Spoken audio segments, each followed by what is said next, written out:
Thank you for joining me on how to turn your side hustle into your full-time income. I did it 16 and a half years ago when I quit my full-time job, and you can do it too.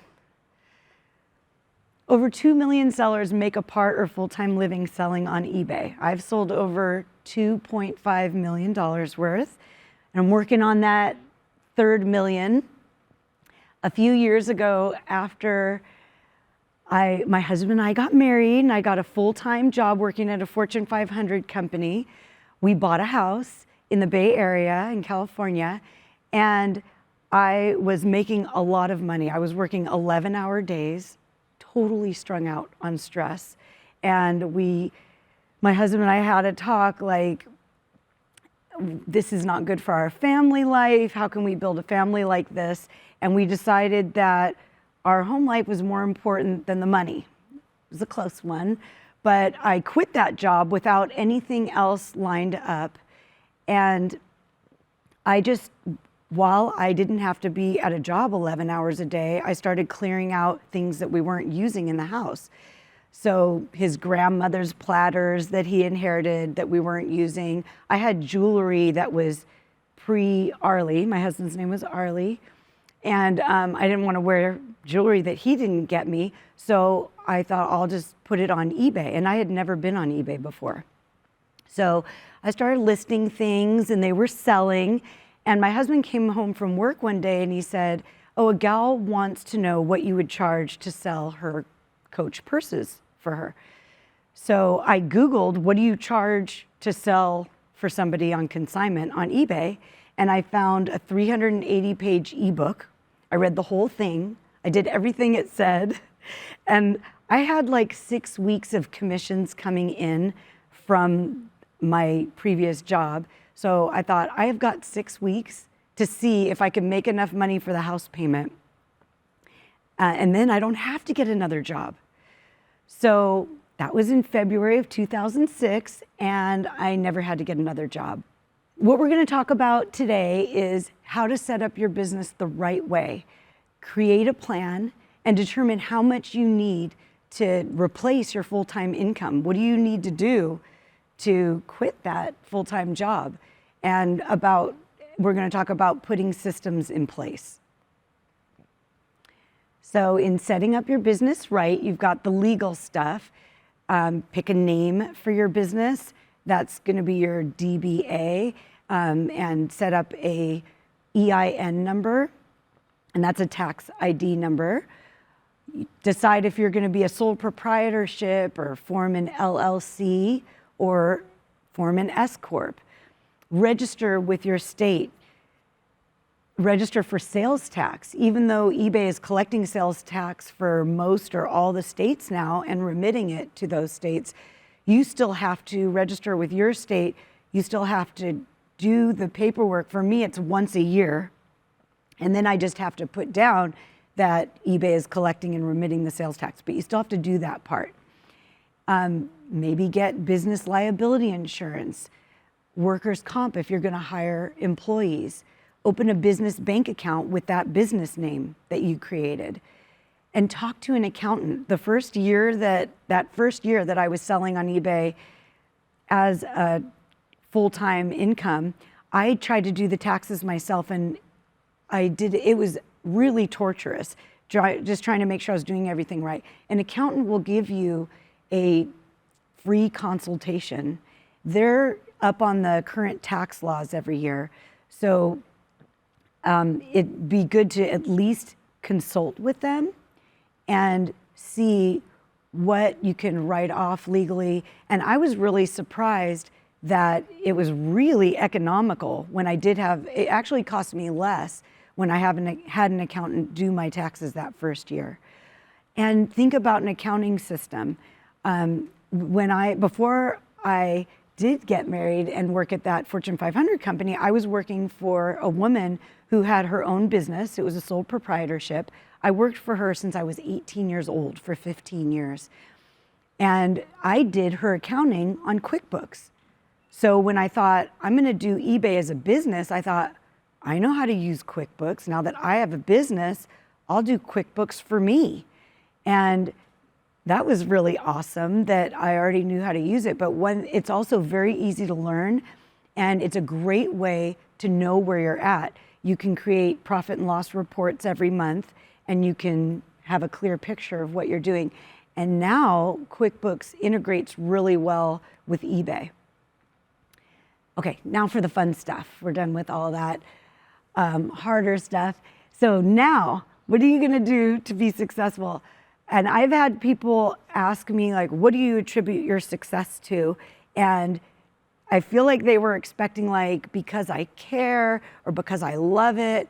And that's not what I attribute my success to. That's why I love my job. But my success is because I see the house payment, what I need. I know what my goals are. And then every day I'm thinking about and working toward making that goal happen. And so write down what you need to make per month, and then break that down to weekly. What do you need to make a week? What do you need to make daily? And activity, what do you need to do activity-wise to reach your goals? This is something that I'm really grateful, and why I even mentioned that I worked for a Fortune 500 company, because they knew exactly what we needed to do every day. And we would have a stand-up meeting at the end of each day and say, Sherry, how many calls did you make? How much did you do? And it's a check-in on, are you doing the activity that you're supposed to be doing each day? So as my own boss, I knew that I had to know what I needed to be doing every day.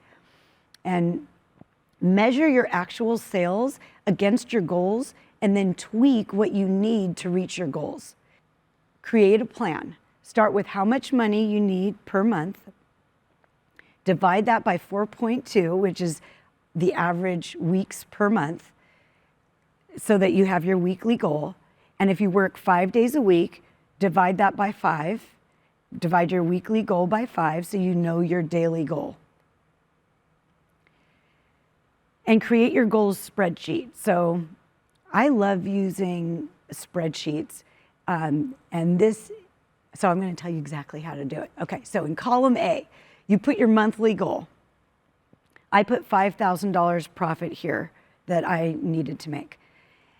In column B, put your average net profit per item, and I'm going to show you how to find that number later.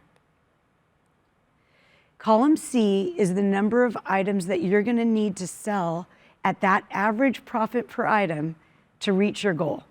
So the formula is A2, which is that $5,000, divided by B2, the $20, and that equals 250 in this case.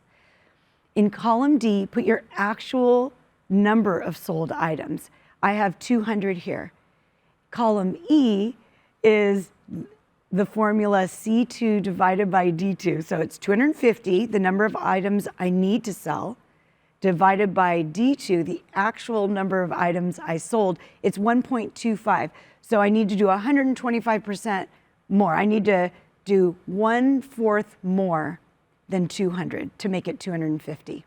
Trying to make numbers fun, because they're fun for me, because they give me the peace of knowing that I know what I need to be doing.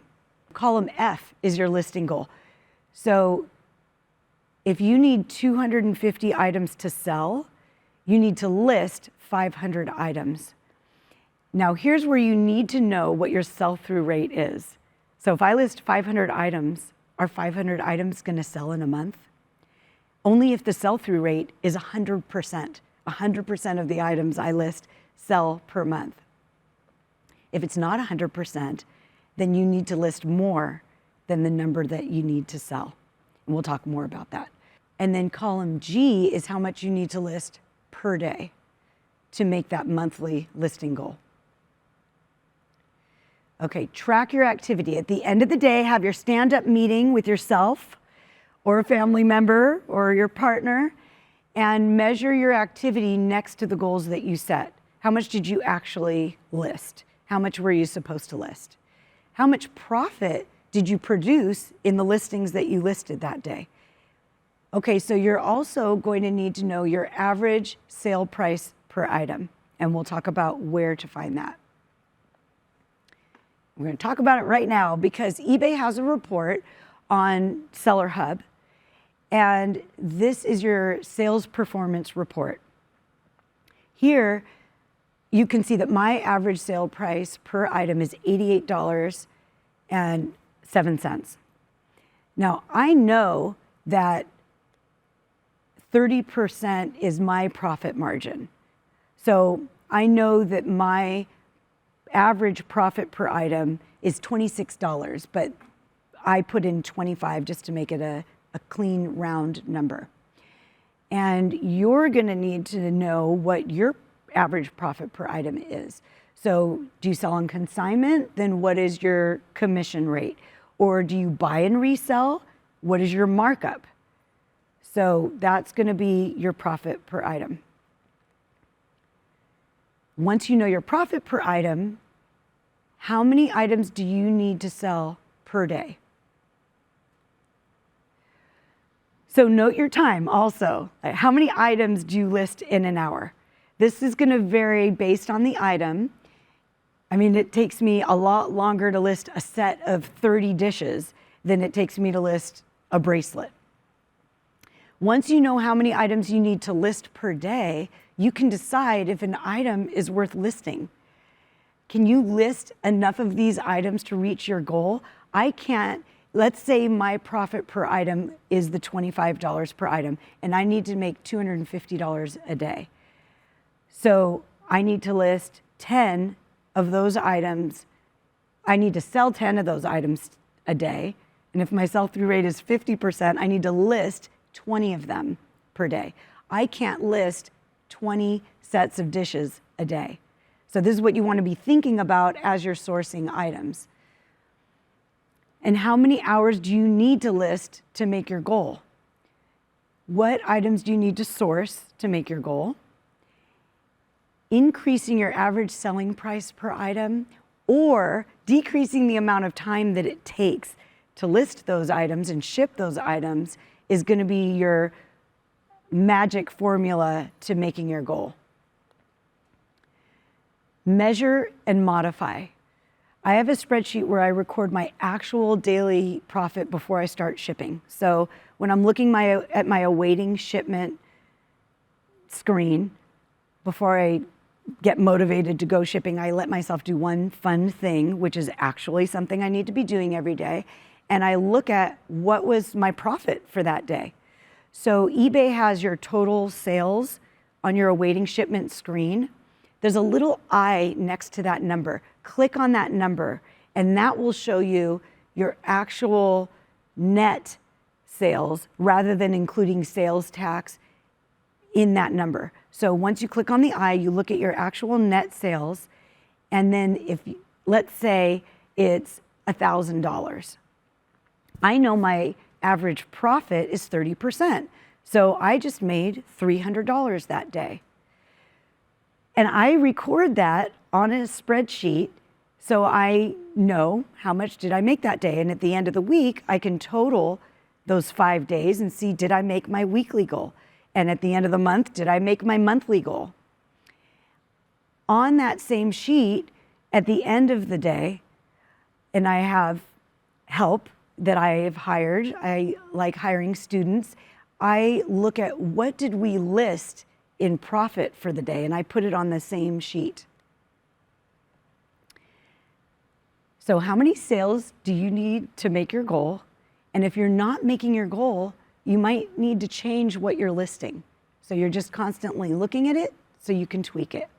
If you're making $10 per item, how many do you need to sell per day to make your goal? Well, if your goal is $250 a day, then you need to sell 25 items a day if your profit is $10 per item. How much time does that require, and is it feasible? Okay, so in deciding what to sell, think about how much time will this type of item require, and how much profit is this item going to produce, and how much room is it going to occupy, and while I'm storing it, how long is it going to take to sell? What is the conversion rate? And this is what I'm talking about when I'm talking about sell-through rate. So you can use Terapeak, which I use all the time and in Seller Hub, to find out what your sell-through rate is. And what is the sell-through rate? Out of the amount of those items that are listed, and let's say there's 100, if 10 have sold in 90 days, the sell-through rate in 90 days is 10%. You can also figure out the sell-through rate by looking up your item on eBay's active listings. So let's say there's 50 on eBay's active listings, and then you click on the sold and you see that 25 sold, the sell-through rate is 50%. What is your winning combination? Find out what mix of items that you want to sell to reach your goal. And people ask me what I sell, and since I sell on consignment, I kind of sell everything under the sun, from California pottery vintage deer figurines to right now I have a commercial meat tenderizer listed. And the meat tenderizer is going to have a large profit margin, and the figurines, I can sell a lot of them in a day. So you want to have that right combination, and you might want to specialize. I specialize in selling other people's stuff. In order to scale, you're going to need to have a system in place.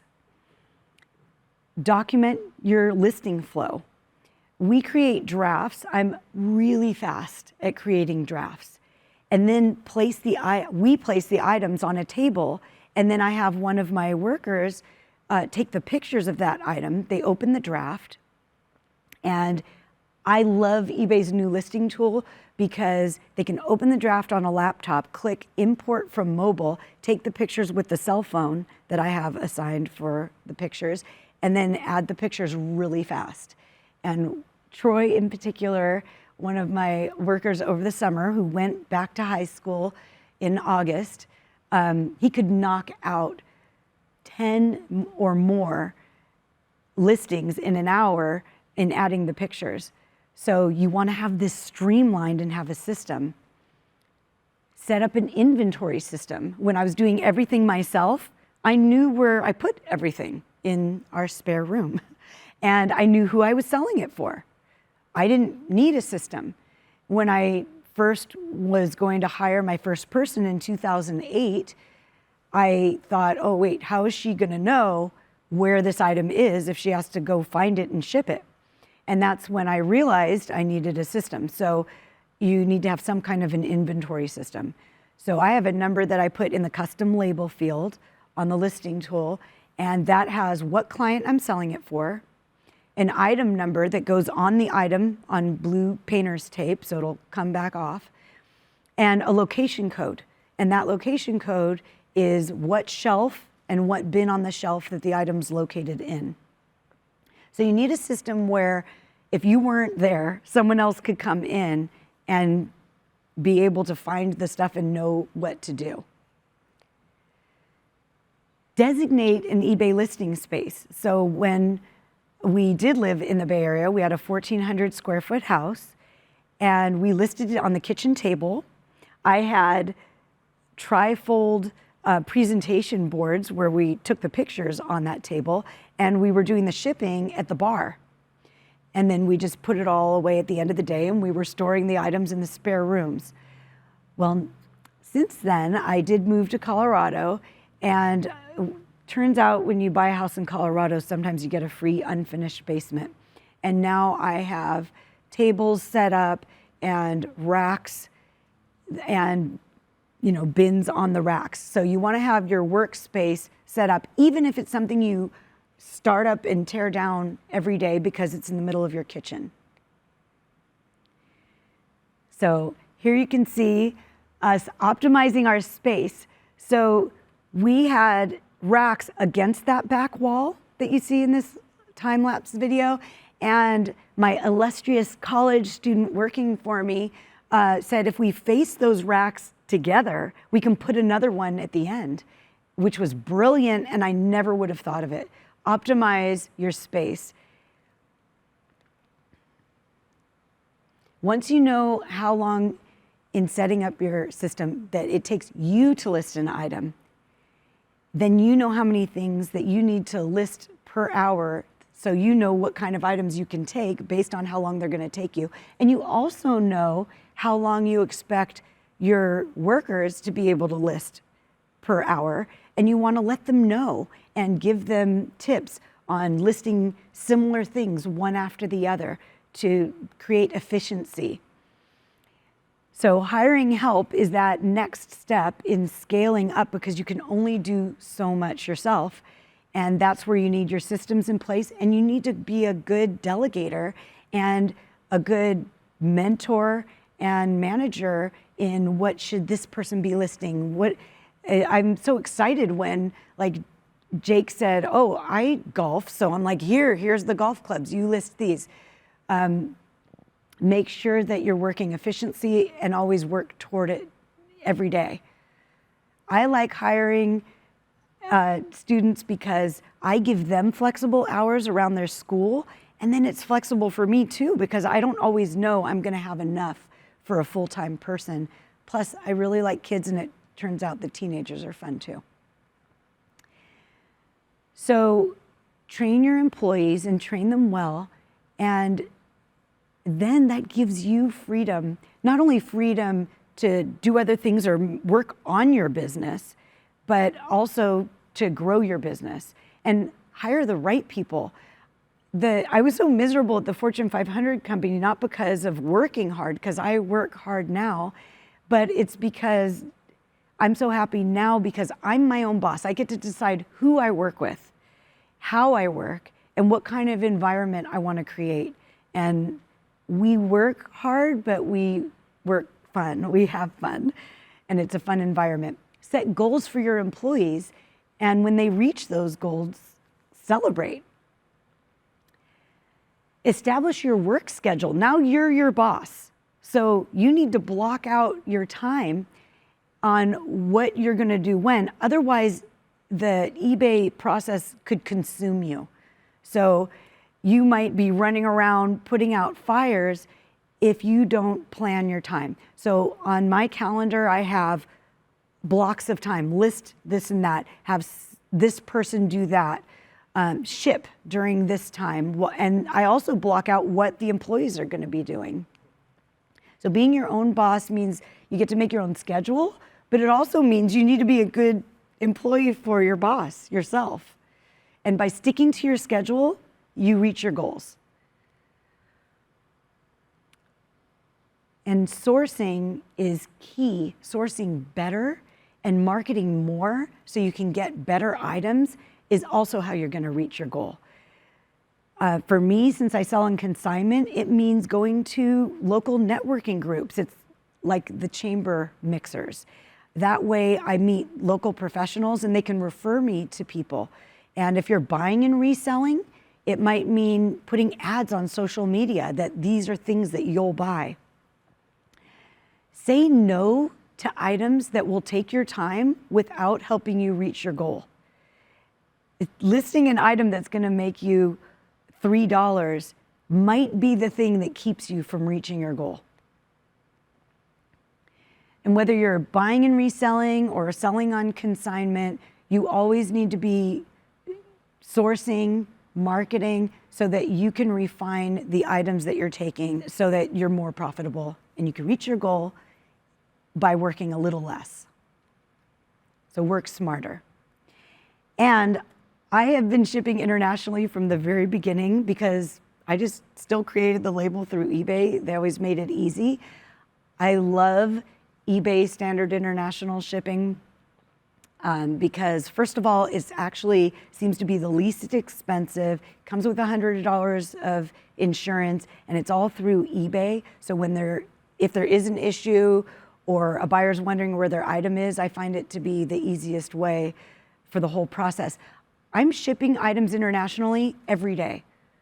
Our sales are 10 to 20% of our sales are international. We ship to over 80 countries, and we do have this map in our workspace. So every time we get a new country, we run over to put a pin cushion or a push pin in the new country that we've shipped to. And I tell the teenagers, like, whoever finds this country first gets $20, and I compete because I'm trying to find it first, and I normally don't win, but I'm actually trying.